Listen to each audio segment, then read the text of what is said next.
broadcast network, AFTERBUZZ TV. Over 20 million weekly downloads in over 150 countries, and your #1 source for after-show entertainment.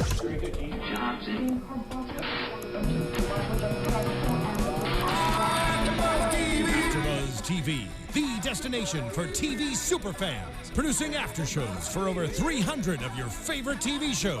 Interviewing celebrities and showrunners. And bringing you behind-the-scenes exclusives. All thanks to E! Entertainment's Maria Menounos, producer Kevin Undergaro, and internet leader Akamai. Now, let the buzz begin! Hooked on a feeling.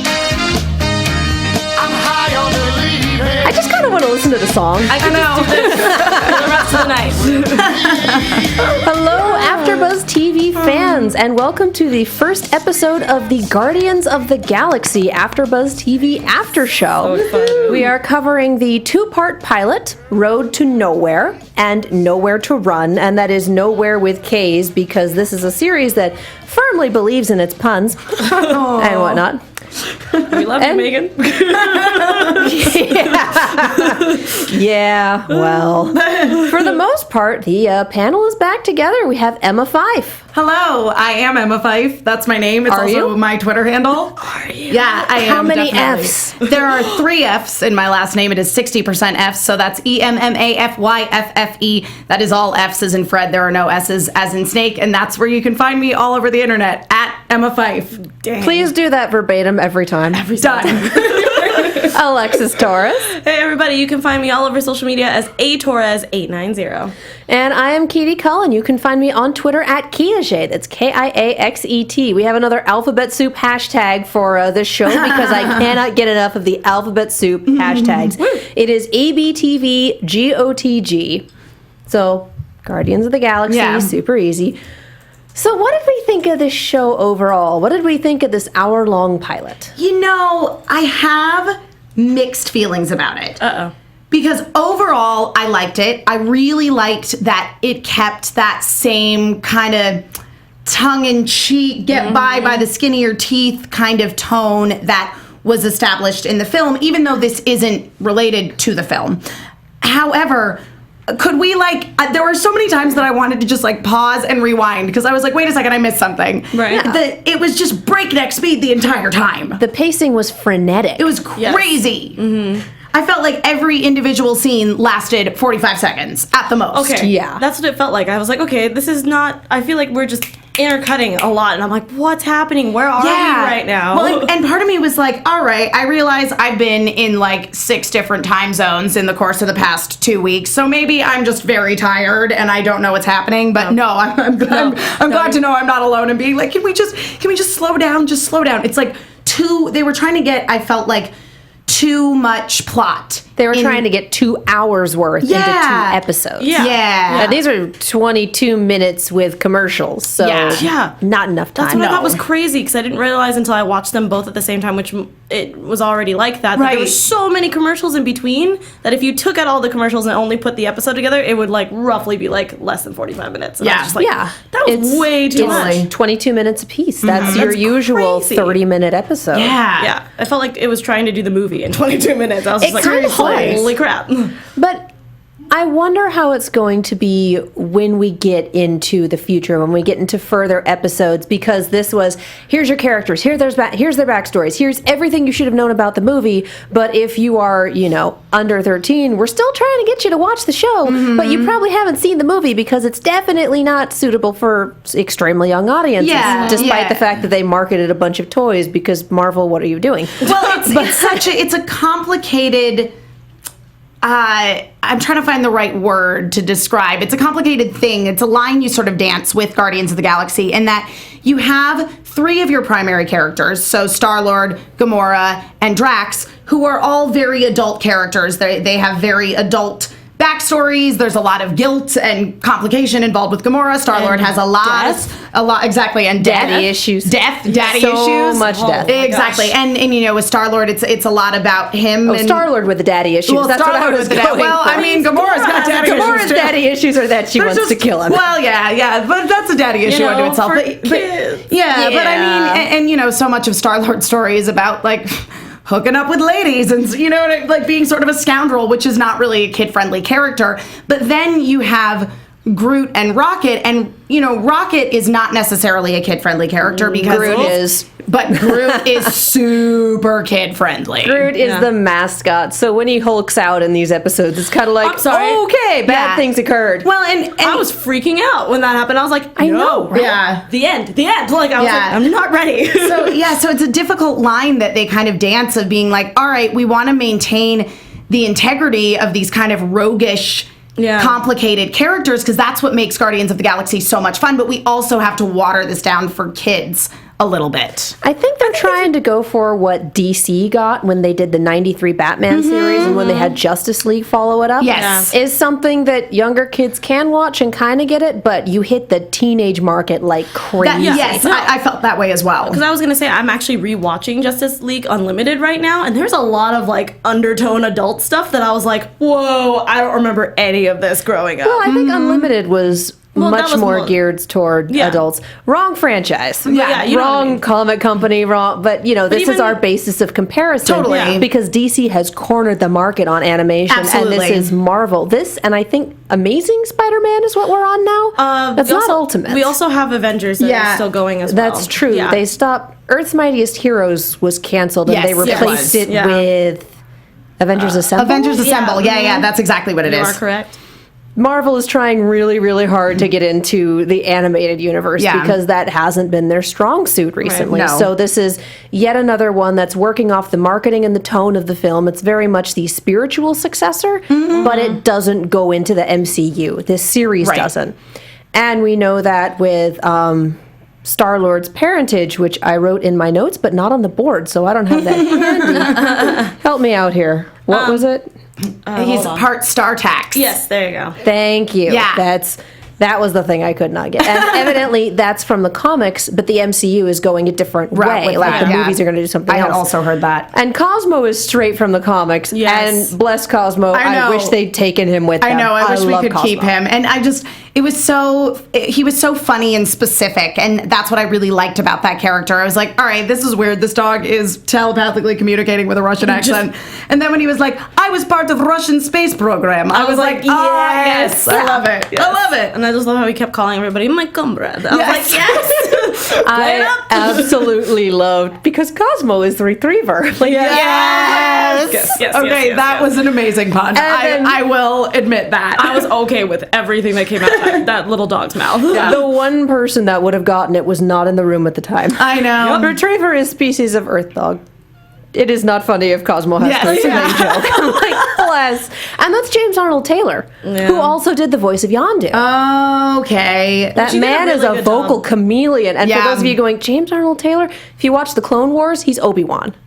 If not, just Google it. Yep. Yeah, Google You have the power. Exactly. Actually, we did a spotlight on A Voice Of, where Megan Salinas interviewed him. So you should totally watch that and hear the 2 minutes of him flipping from voice to voice to voice to voice to voice. It's amazing. Speaking of someone who flipped from voice to voice, I agree with Boo69Bs in our chat. Will Friedle, who plays Star-Lord, of course, is a mix between Terry McGinnis and Ron Stoppable. That was so spot on, because there were times I'm like, okay, this is Terry because he's getting really into it, and then there were times And it's this like, is nope, Ron. straight up Ron Stoppable. Yeah, no, I agree. It was definitely a mix of those two voices. Also, just as a little callback, the first note I wrote down regarding Star-Lord was when they were all together, they're like, we have our team name, we're the Guardians of the Galaxy, but Star-Lord's like, we need a battle cry.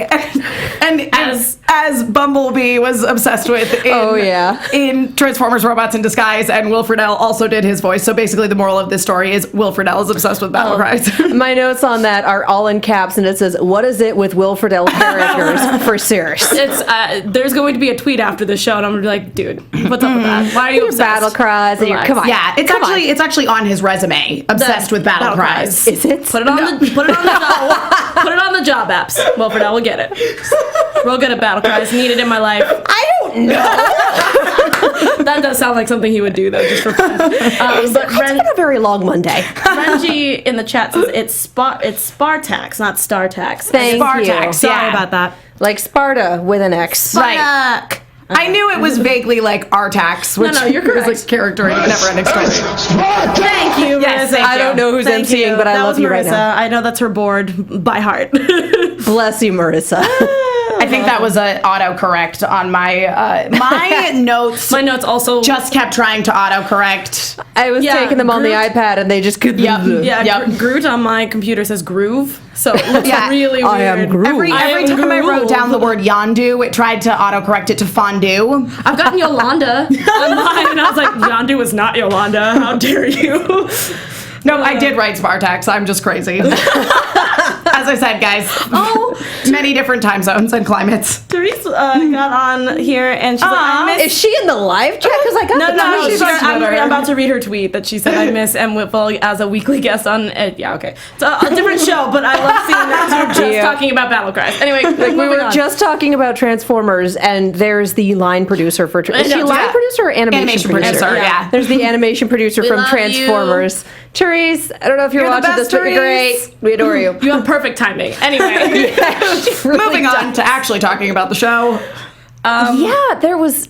My notes are super long because the pacing was absolutely crazy. Bananas. no, because there was so much locations that we had to really keep up with. Even though I know we were mostly in Knowhere for the second episode. It was all locations from the movies. Yes. It Yeah. was. What was his name? Korath. Yeah. Yeah. Names. There's so many names. It was Korath's ship. It was the Milano. Yes. Yeah. Took me a minute. I'm like, Yeah. cookies. Yeah, It's that's named the first name after a after cookie. cookies. It's not actually named after a cookie. It's Yeah. named after Quill's childhood crush. But let's be real, it's named after a cookie. Yeah. Come on. And Knowhere. Yeah. Yeah. Which I was super excited to see it animated, even though it didn't really do anything like on the outside, but it was They had some weird CGI going on in the second episode. Yeah. they When we decided we were just going to pilot a giant head around. Yeah. Which I feel like there's an Invader Zim episode in there somewhere. yeah. Yeah. Sorry. It is. What's the live chat have to say? it's, Twitter is silent, so what's live chat Renji say? said, "Here's a battle cry for you. Let's blow stuff up." Yeah. Yeah. But Yeah, that was Bless you, my Rocket. child. Yeah, Rocket later in the episode said that. yeah, and, That's true. yeah, that should just be the two things. Yeah. But no, I was gonna say that I'm really excited to see where this goes. I know that obviously we finally find out what Star-Lord's other half is. That's not human. I mean, we knew that he was half alien, half human from the movie and from comics Right. and things like Yeah. that. But Right. I'm glad that now people who don't know, like I didn't know that. Oh gosh, name Spartax? No, Korra. Yeah, Korra. was actually a child of Thanos. Another child of Thanos. I didn't Yeah. know that.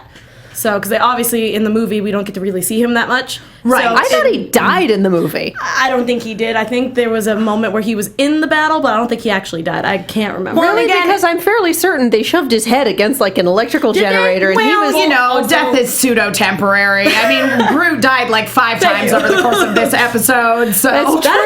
I do like the fact that we got to see Baby Groot for a little bit. I know, And yeah. then we had the Deus Ex Machina of, oh, hey, it accelerates life. And Yeah. suddenly we have Hulk Groot. That was It's not cool. That was terrifying. I was real happy So scared. when he first started to accelerate growth. I was like, oh, okay, cool, because like baby Groot's adorable, but grown-up Groot's a lot more helpful. And then it just went crazy. And Yeah, I take it back. I take it back. Yeah, I was just like, no. Yeah. But like at the same time, I wasn't ready to hear because I'm so used to Groot saying his lines kind of like a Vin Diesel kind of Right. area where it's like very monotone, but he actually had a lot of range. So I don't know who the voice actor is off the top of my head, but he was able to sit there and actually yell. Like there's a point where him and Rocket are arguing about the boomers in the bag, and I was like, is Groot yelling at him? But it's an I am Groot. This is weird for me. Well, you know who his voice actor is. No, I don't. It's Kevin Michael Richardson. yes. Okay. It's Bullhead. Never mind. I forgive you. I'll let it go. forgive him? I forgive him. 'Cause I was Kevin Michael Richardson. He forgives you. obviously, but I was also very upset and scared because I was like, Groot doesn't yell at people, but I'm like, what do I know? They're like a married couple. yeah, Yeah. and I love it. It's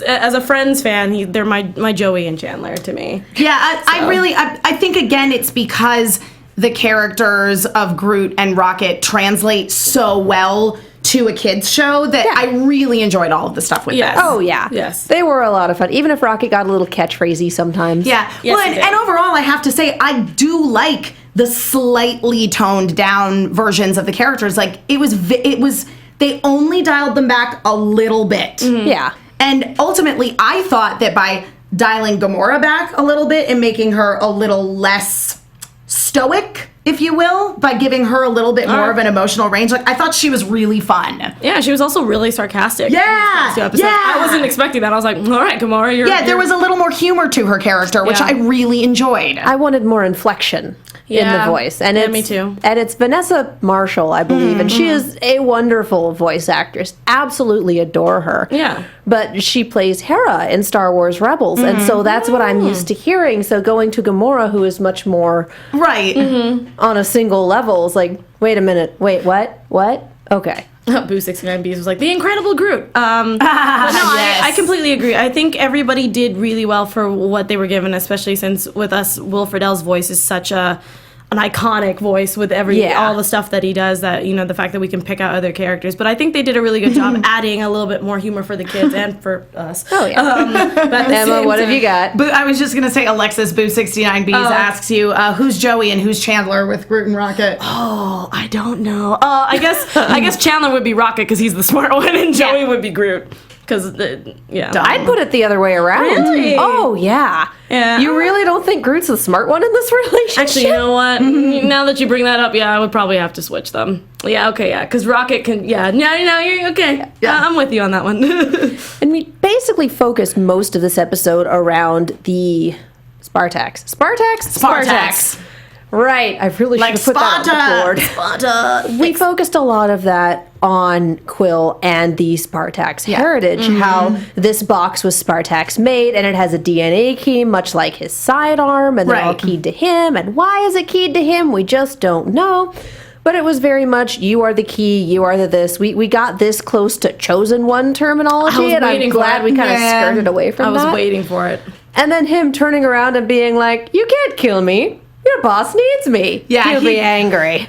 He did use that quite a lot in this episode, but he wasn't wrong. And then when it became, the box is open, I don't need you anymore. Have a brain parasite. What? It was a guilt. It was like a guilt trip parasite. That's what it was. I did like that little detail though, that he did not show any remorse for any of the. I slept with this one girl. Yeah. Oh no, I did this. I was like, wow. See, that's what I'm saying. And I just being a jerk. And I swear at one point too, okay, this is probably just my brain making him say it based on the character from the film, but I swear that Rocket came in and cursed at one point. I'm pretty sure. I need to rewatch this now. I'm pretty sure he said what can also be known as donkey at some point in the episode. Well, at what point? When he came in and was like, hey, Quill, like, don't tell me I came in here twice to save your butt, but that's not the word he said. Oh, he said hairless something. Hairless hide or something like that. I definitely, your brain as probably I said, just changed it to. Yeah, you I heard think of him as a foul-mouthed thing. little raccoon. Yeah, So. well, This is still on Disney, mind you. It is on Disney XD, and it is 9:30 p.m. on a Saturday, which does tell you what kind of audience Correct. they're trying to get. But nonetheless, I mean, I knew he Disney. didn't really say it. I just, that my brain was like making him no, I think that's use inappropriate language. But that's technically what he would be if he wasn't on a kid show. oh yeah. Yeah, for sure. That's so funny. I love that. So we have this cryptic cube, and I keep calling him Will. He's not Will. He's Quill. Quill. It's so close. Sometimes I wrote my Quill, brain sometimes I knows. wrote Peter, sometimes I wrote Star-Lord. I mostly just had Quill because that was about all I could manage, and that was the one that my autocorrect freaked out the least over. Korath was a lost cause. Yeah, no. In my autocorrect.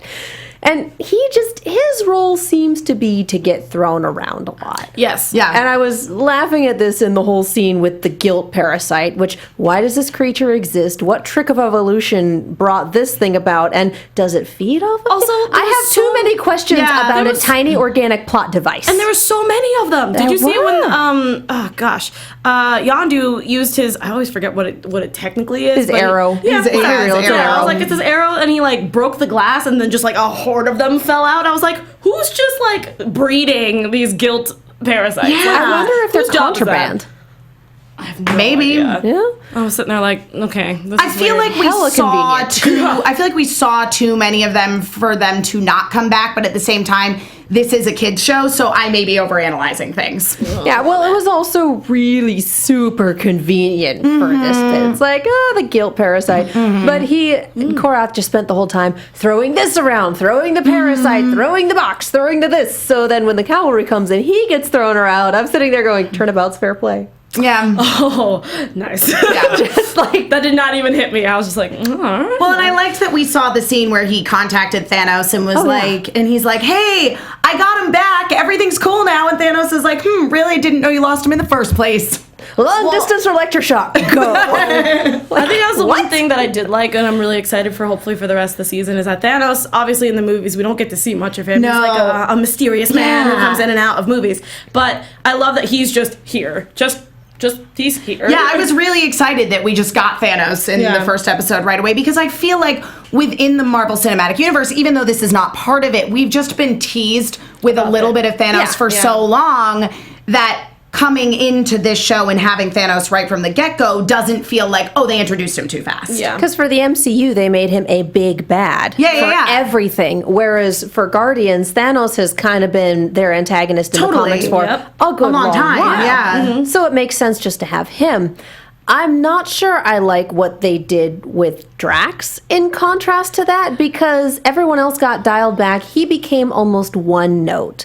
And I realized he was kind of one note in the movie to begin with, but there was a lot of nuance there. Yeah. And it's like, not so much anymore. Every fifth word is revenge.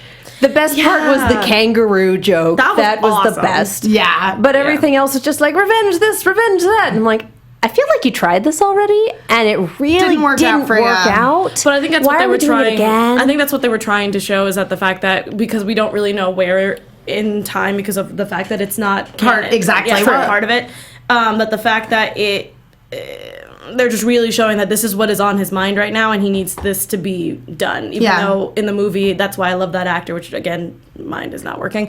And he's pretty great. Yeah, that he Dave really, Bautista? that he was able. Thank you. I Yeah. was like, it's Dave something. And I don't know his last name, but I love that he was able to balance out that character to the point where you could tell he is an emotional person. He does care about his family, who did get horribly murdered. Yeah, and the fact that he could still be kind of funny and care about the people in his life. I mean, I think the most emotion I think I've seen from this Drax was when he was like, rodent, and like ran towards Rocket and got captured. That was like it for me. And the little hollow thing with his family. Yeah, that was adorable. Well, and again, I think this goes back to, as we were talking about, how this isn't supposed to be part of the MCU, so they're not necessarily assuming that the kids who are watching the show have seen the movie, because as previously discussed, the movie's PG-13. That's also very You're not true. going to have young kids going to see Guardians of the Galaxy. They made a Jackson Pollock joke about that kind of pushes that over for the movie. Yeah. I was like, what? Yeah. No. So I think that, this is part of their way of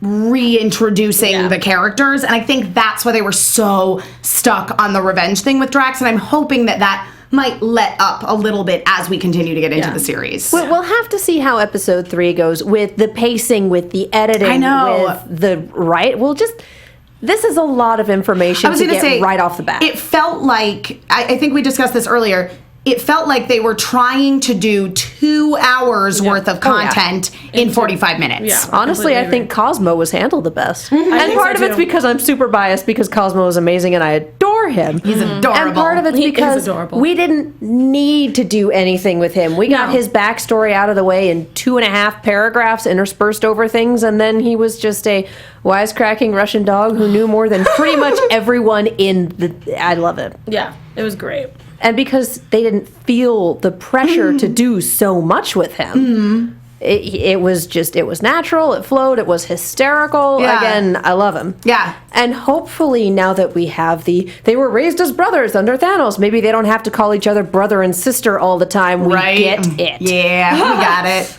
And maybe we don't have to do it's just... Maybe we can dial it back a little bit. Maybe we don't have to keep throwing, this is my big character trait. Well, and I think because Cosmo was introduced as kind of a one-off character, we're not necessarily... I hope not. I want to keep him. I want him to come back too, but we're not necessarily going to see him come back. But I think because he was so well written and handled so well, and the pacing in all of his scenes was really good.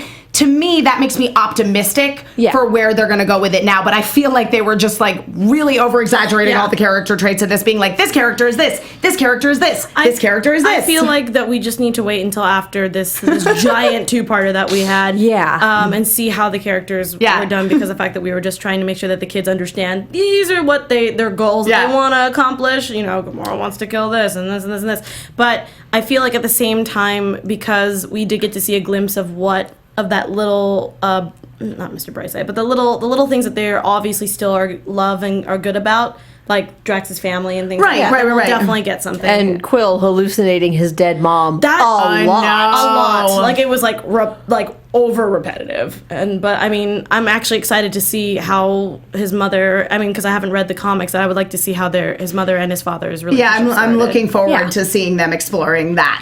And we did get the comment about, my mom said I was like my dad when I stood up for people, but also when I did something incredibly stupid. So I don't think I want to meet my dad just yet. And again, that makes a lot of sense for someone who just found out a lot in the space of maybe 24 hours.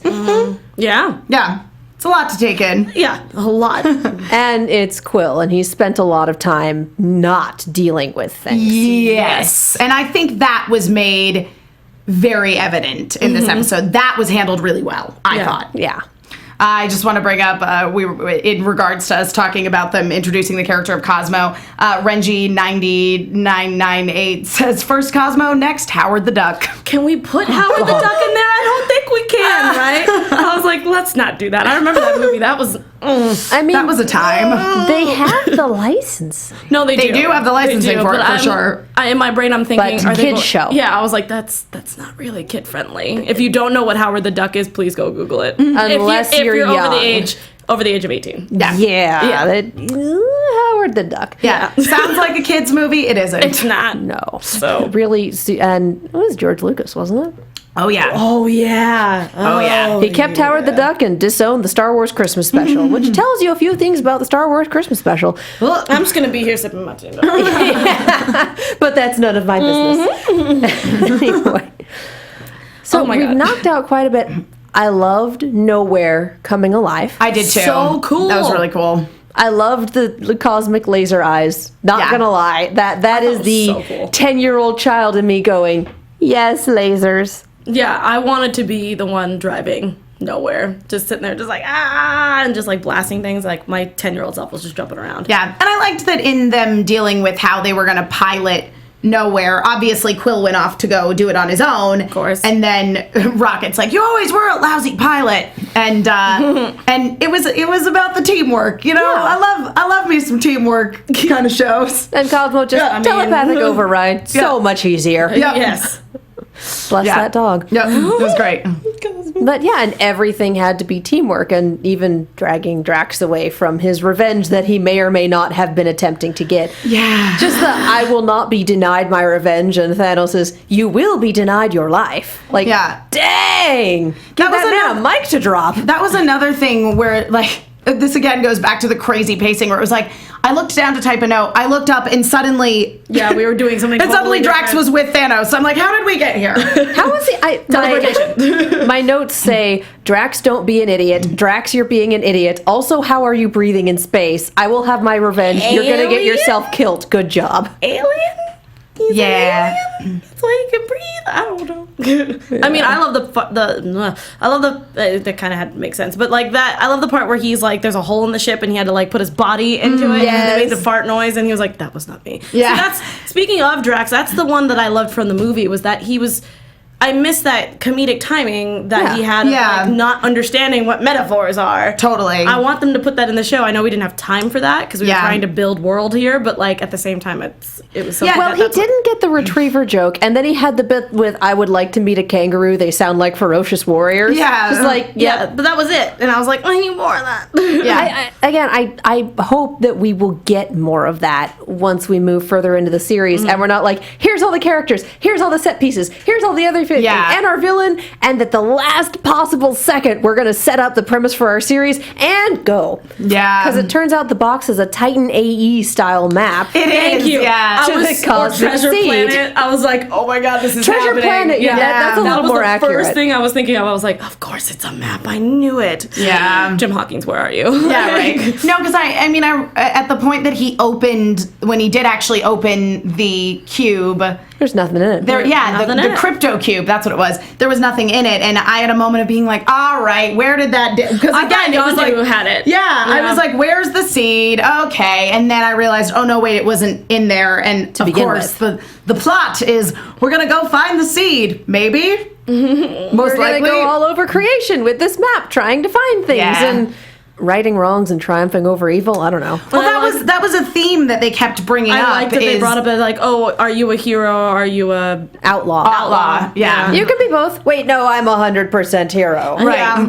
Which he Of course did you are. say. You're voiced by Will Friedle. Yeah, he's always 100% hero in my book. We have to go back to that. If he ever voices a villain, it's going to wig the heck out of all of us. I'm ready. I'm ready. To You're ready for that? I'm ready for that. Yeah. I think it'll be great. And also, I will probably not think of him as a villain. I'll probably think of him as something else that he's already played. Oh, it's evil, we're unstoppable. Oh my god, that's terrifying. Yeah, just, okay.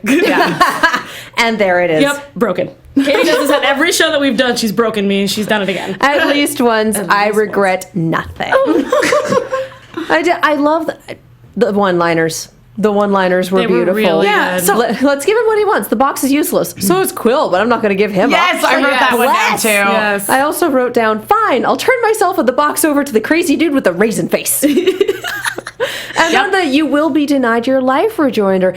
As much as we're having trouble with the pacing, the dialogue, It's just... occasionally It's good. occasionally Star-Lord got to, okay, you need to sit down and let the adults talk. Yeah. Every once in a while we hit that point. Yeah, I agree. But for the most part, it just kept going. Yeah. Again, that's why I have such mixed feelings, is because the pacing was like, oh, please stop. Just let this scene breathe for like 5 more seconds. Right. Fine wine. It's treated more like in the way that we used to treat anime, and you dub it so that there's noise over every single thing. Yeah. It was like a Speed Racer dub. I was honestly thinking of Transformers Armada because every time there's nothing going, they don't let anything breathe. There's always shoehorn narration or someone just going, if they're on screen and there's nothing happening. Right. On the one episode where there was no narration and we talked to the Decepticons for an episode was like, this is really good. We get time to think. Right. Yeah. But this was treating it like that in that there was no time to think. There was no time to process. Yeah, there was always talking or an explosion or a laser sound or someone something. making a quip. Yeah. Yeah. I never... Breathe, you guys. Yeah. I mean, just breathe. We'll reserve our judgment for the next episode. Of course, yeah. I'm I'm not making any final judgments based on the pilot. And we did love the show, guys. No, yeah. Don't get us wrong. It was a lot of fun. It was really but fun. that's There's a lot why of the things. issues that we had were so glaring. Yeah. Boo69B's asked what's our favorite one-liner. I don't have one because there were so freaking many. Yeah. But I did love the Oh one my where gosh. remember where he's getting lowered? Yeah, I wrote that one down. It said, I meant lower me slowly. I was like, yeah. I can't think of anything else. Yeah, Katie said mine when they were like, it's useless. Yeah, well, so is Quill. I didn't have time to write most of them was down, so- but I'm still going to stick with because Cosmo is Retriever. Yeah. Bless Cosmo is that a retriever. dog. I love when Groot didn't trust Cosmo because dogs pee on trees. I love that. What's a dog ever done to a tree? And I'm just like, oh, Rocket. Baby. Oh, honey, no. it's okay. I also liked at the beginning when Star-Lord was fixated on the battle cry, and Groot, of course, responds with, I am Groot. And he goes, I walked right into that one. I was like, that was very like Terry / Rod. Like, It was very, yes. it was great. I think it's really good. Super enjoyed. Really funny. Yeah. Please slow down a little bit. Yes. Just a smidge. Yeah. Because this is also going back to the one-liners and the really quippy, witty jokes that kind of go over kids' heads dialogue that we can enjoy as adults, which is so essential in children's programming because, ultimately most parents are going to watch shows with their kids to make sure they're okay for them to watch it. So you might as well make it enjoyable for the parents. Oh, yeah. And also you are catering to this generation of nerds who have the Marvel Cinematic Universe and are going to want to consume as much Marvel properties as they can. So because of the crazy pacing, I think I lost some of the jokes, because there was no time to laugh at them. I mean, I've seen the first episode twice now because I was able to get into a screening at Comic-Con. Nice. So I saw it a while ago and had some process time and then sat back down with it and went, yeah, this is still as crazy as I remember. And there are things that you miss. And I think it also lessens the emotional impact. Yes. Because this thing with Gamora should have been heart-wrenching. But quick flashback. By the way, she's reliving her guilt and she's feeling all the pain she caused. Now open the box. What's in the box, Give us Katie? What's in the box? Absolutely nothing. Yeah, exactly. It's not big enough for a head. Come on. Yeah, I mean, think that. If you didn't, Everyone's like, what the heck are you talking about? Like, if you haven't it's a seen the movie 7, go watch it. Yeah. If you haven't seen the movie 7, I just spoiled it for you. Yeah. But no, I mean, but I understand that, and I really hope that now that we kind of have time, that we're not trying to fit 2 things into one episode, that maybe it'll be easier to give us more character development, which would be great. So let's swing into predictions then. Let's. We Your talked. AfterBuzz TV predictions. And now, We got 2 of your them. AfterBuzz TV. You're special. That has never happened to me before. I'm so happy about this. We don't have a light show though. It's my hard. favorite part. It's hard to do that. It's not just a button anymore. Oh, there we go. Hey! It's like all the way over here. Marissa comes through. She's awesome. She is. She's a good human being, and people say nice things about her. Well, I mean, we have our Treasure Planet map. That was like the one thing I was like, I'm excited for. I think they've made it pretty clear that we're going to go on a journey, and that also lends itself to creating more episodic kind of episodes. It's like we just go to a different Do you think planet, we're gonna location, get like whatever. a Monster of the Week kind of thing? I think I'm maybe, sure. I think a Monster of the Week kind of thing. But I do think that we will get to explore the whole Spartax heritage. It's probably going to be a while, but I think it's going to get there eventually. But I also want to know more about like just other yeah. alien races or whatever at that point as well, to add to that of like, okay, we don't know what a Spartax is. Maybe we can learn about more of like Gamora or more of Drax or whatever. Besides the fact that we know that Drax's species it takes metaphors way too literal. Yeah. So that'd be nice. That's my prediction. I'm hoping for more of a world building and character development. Yeah. For most series like this, I'd usually say, oh, we're not going to get Quill's father until next season, or we're not going to get him until the season finale. But with the way this series is going, they could give him to us next episode. Seriously. I don't know. Yeah. They could. I mean, that's Chekhov's daddy issues on the shelf right there. So that's definitely going to come into play. Yeah. Just throwing this out there, they are eventually going to lose the box for a little bit. very They will much get so. it back, but we are going to hit the beat where we lost the map, we need the map, shoot. Yeah, or maybe agree with there's that. a way because the fact that he's a Spartax, maybe there's another way for him to get the map. Or Sure, like, possibly. Again, with the AI thing, where it could be, like, It's very burned Titan into- AE with the ring. It's and like, the, oh gosh. Yeah. So, I am yeah. the key. Yeah, and maybe he could be the map too. I have no idea. Yeah, Well, you need a key to read a map. yeah. It's true. I don't know. So yeah, I don't have anything much more specific than that. I'm with you on the world building thing. Yeah. I'd love to see so much more because we have the whole galaxy to guard. Yep. Yeah. And we're finally moving away from all the locations that were in the movie. Yeah. Yeah. I'm excited. It had a really, I see a lot of potential in this series. And ultimately, it seems like it's going to be a real fun sci-fi romp. Oh yeah. It's gonna be great. I'm so freaking excited. Before we swing out, you guys, little note about iTunes. If this is your first AfterBuzz show, you know that we are on iTunes. We are on YouTube. Please like and comment and subscribe and leave ratings and leave comments and tell us you love us, because that means that our bosses can see that you love us and they let us talk about more animated series, because I think at this point I'm 3 for 3. I need to have more animated shows in my lineup. We do. So we are, let us know, and that helps keep the lights on, and that helps us keep doing this, and it might actually help us get guests because they can see that they want to be a part of the party. Yeah. So like, comment, subscribe, leave ratings. Life is good. We love you. We know you love us back. Emma, where can the people find you? You can find me all over the internet at Emma Fyffe, which is my name. You can also find me on a couple of other after shows here at AfterBuzzTV.com. Stick around if you want more animation AfterBuzz shows. Alexis and I are both doing the Bob's Burgers after show at 10 o'clock p.m. You can also watch both of us tomorrow on the Face Off after show. Good Lord, you guys. We live here. No, Face Off after show at 8 o'clock p.m. It's going to be great. Follow me on Twitter, all that good stuff. You'll know everything I'm doing. I like to tweet.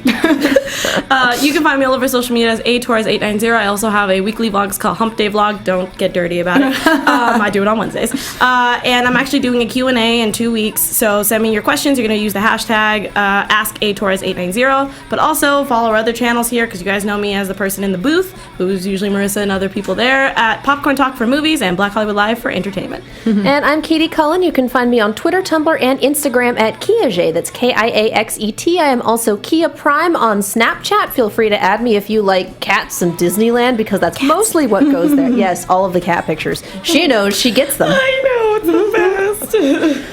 I'm also on so many shows at AfterBuzz. Minority Report just started. Blind Spot's starting tomorrow. I am on the Movie Chick Movie News. That's tomorrow. I also write articles for the Movie Chick. That is Chick with 2 Ks.